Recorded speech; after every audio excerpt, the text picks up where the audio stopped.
हमारा टॉपिक है combination of capacitance. ठीक है, जैसे हमने रेजिस्टेंस का कॉम्बिनेशन पढ़ा हुआ है। देखो सिंपल से देखो कॉम्बिनेशन ऑफ कैपेसिटेंस क्या होता है। हमारे पास अगर बहुत सारे कैपेसिटेंस है, मोर देन ऑफ 2 कैपेसिटेंस हमारे पास गिवन है, उनका एक कॉम्बिनेशन बनाना है। तो कॉम्बिनेशन 2 टाइप का होता है, एक होता है पैरेलल कॉम्बिनेशन, एक होता है सीरीज कॉम्बिनेशन। जैसे हमने रेजिस्टेंस का कॉम्बिनेशन किया था, लेकिन कॉम्बिनेशन करने का रिजल्ट क्या होता है? कॉम्बिनेशन करने का रिजल्ट ये होता है कि हम अगर रेजिस्टेंस को कॉम्बिनेशन में लगा रहे, लाइक सीरीज़ में लगा रहे, पैरेलल में लगा रहे, तो हम सीरीज़ और पैरेलल कॉम्बिनेशन के अकॉर्डिंग उसकी वैल्यू को इंक्रीज़ और डिक्रीज़ कर सकते हैं। जैसे देखो रेजिस्टेंस का समझ लो, मान लो 3 रेजिस्टेंस गिवन है,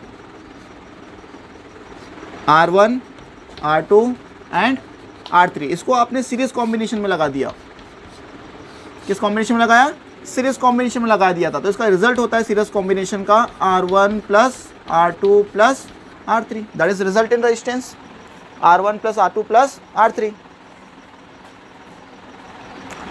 तो यहां पर देखो ध्यान से क्या हो रहा है, R is equal to R1 plus R2 plus R3 तो है, that is what the series combination. अब मान लो कि R1 जो है वो 10 ओम है, R2 जो है वो भी 10 ओम है और R3 जो है वो भी 10 ओम है। तो रिजल्टेंट रेजिस्टेंस क्या होगा? 10 plus 10 plus 10, that is what 30 ohm resistance, that is resultant resistance. तो जब हमने रेजिस्टेंस को कॉम्बिनेशन में लगा दिया, सीरीज कॉम्बिनेशन में, तो उसकी वैल्यू क्या हो गई? तीनों के कॉम्बिनेशन से बढ़ गई। तीनों का सम किया हमने तो रेजिस्टेंस की वैल्यू क्या हो गई? बढ़ गई। तो जब भी रेजिस्टेंस की वैल्यू को इंक्रीज करना होता तो हम काय में लगाते थे? सीरीज में। और अगर रेजिस्टेंस को आपने पैरेलल में लगा दिया कुछ इस तरीके से, देखो 2 रेजिस्टेंस मैंने लिया, ये एक, ये 2 रेजिस्टेंस, इसको मैंने पैरेलली कनेक्ट कर दिया, ये R1 और ये R2। तो जो पैरेलल कॉम्बिनेशन होता था वो होता था 1/R is equal to 1/R1 plus 1/R2।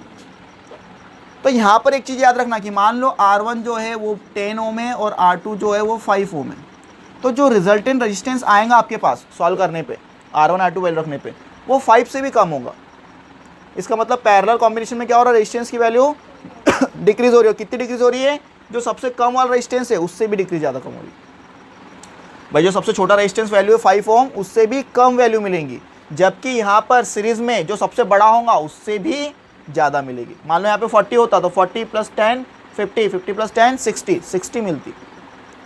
तो इसके लिए हम हमारे यूजेस के हिसाब से रेजिस्टेंस को अरेंजमेंट करते हैं सीरीज में और पैरेलल में। Same as it is capacitors का भी अरेंजमेंट होता है, कॉम्बिनेशन होता है, series combination and parallel combination, जिसके अकॉर्डिंग हम उसकी वैल्यू को इंक्रीज और डिक्रीज कर सकते हैं। लेकिन देखो क्या वो रेजिस्टेंस के जैसा ही कॉम्बिनेशन बनाएगा? अभी हम निकाल के देखते हैं। क्या सीरीज कॉम्बिनेशन उसका भी ऐसा ही होगा या फिर ऐसा होगा? वो डिपेंड करता है। क्या सीरीज कॉम्बिनेशन में बढ़ेगा या डिक्रीज होगा, वो भी डिपेंड करता है। अभी हम निकालेंगे, उसके बाद जब रिजल्ट आएगा तब हमको पता चल जाएगा कि इंक्रीज हो रहा है या डिक्रीज हो रहा है। ठीक है, देखो तो हमने स्टार्ट किया हमारा कॉम्बिनेशन ऑफ रेजिस्टेंस, जिसके अंदर हमने बोला कि 2 तरीके से कॉम्बिनेशन हम देखेंगे। एक देखेंगे सीरीज कॉम्बिनेशन और एक देखेंगे parallel combination. Series combination and parallel combination. तो फर्स्टली सीरीज कॉम्बिनेशन क्या होगा? अब देखो हम इसमें से पहला समझ लेते हैं सीरीज कॉम्बिनेशन।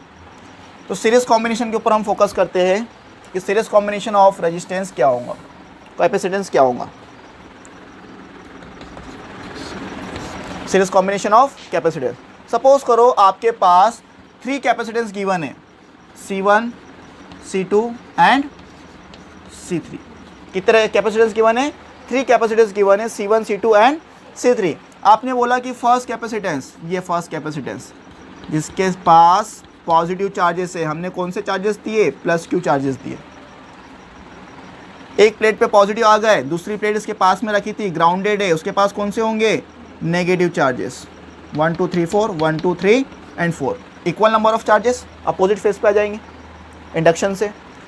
इसके ऊपर आ गए प्लस Q चार्जेस, इसके ऊपर आ गए minus Q charges, same number of quantity है। कैपेसिटेंस कौन सा है? कैपेसिटर कौन सा है? C1 capacitance of capacitor. 3 capacitors है, उनकी कैपेसिटेंस क्या है? C1, C2 and C3। तो पहला कैपेसिटेंस उसका C1। अब देखो इसके प्लेट पे यहाँ पे कौन से आ जाएंगे? पॉजिटिव।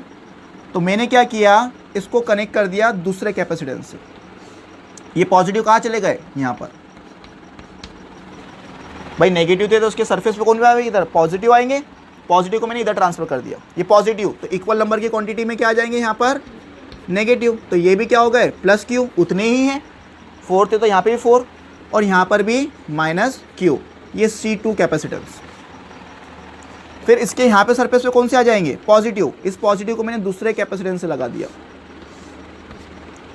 1 2 3 4 प्लस क्यू चार्जेस और अपोजिट आ जाएंगे माइनस क्यू चार्जेस।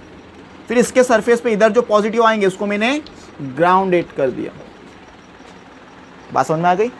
हमने डायरेक्टली ग्राउंडेड नहीं किया, इसको इधर किया, फिर यहाँ पे पॉजिटिव आया उसको इधर किया, फिर यहाँ पे पॉजिटिव आया उसको ग्राउंडेड किया। इसका मतलब इक्वल नंबर ऑफ चार्जेस यहाँ पे डिस्ट्रीब्यूट हुए, प्लस और माइनस, पोटेंशियल डिफरेंस है, पॉजिटिव नेगेटिव पोटेंशियल डिफरेंस है, but number of charges equal है। Capacitance what, C1 C2 and C3। तो जब भी हम सीरीज में कनेक्ट करते हैं तो इसका पोटेंशियल डिफरेंस आएगा, इसका पोटेंशियल डिफरेंस आएगा, इसका पोटेंशियल डिफरेंस भी आएगा, कॉमन पोटेंशियल डिफरेंस नहीं होगा। इसका पोटेंशियल डिफरेंस आपने बोल दिया V1, इसका पोटेंशियल डिफरेंस आपने बोल दिया V2 और इसका पोटेंशियल डिफरेंस आपने बोल दिया V3। But number of charges is what, Q। और कैपेसिटेंस क्या क्या है, C1 C2 एंड C3। तो 3 कैपेसिटेंस आपने लिए हुए हैं, कैपेसिटेंस लिए हुए जिनकी कैपेसिटीज है C1 C2 and C3। Q number of charges हमने दिए हुए हैं उसको, और उनका पोटेंशियल डिफरेंस क्या है V1 V2 एंड V3। तो टोटल पोटेंशियल डिफरेंस क्या होगा, तो देखो यहाँ पर टोटल पोटेंशियल, ये टोटल पोटेंशियल पढ़ लो, टोटल पोटेंशियल क्या होगा V।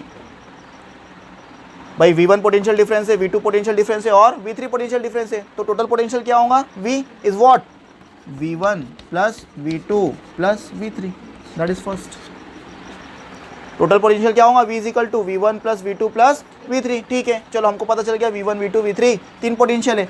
अब हमको पता है कि C1 कैपेसिटेंस है, C2 है और C3 है, number of charges Q given है, और हमको ये भी पता है कि capacitance is equal to Q upon में V होता है, Q अपॉन में V होता है। ठीक है, इसके अकॉर्डिंग देखो, इस कॉन्सेप्ट के अकॉर्डिंग, इफ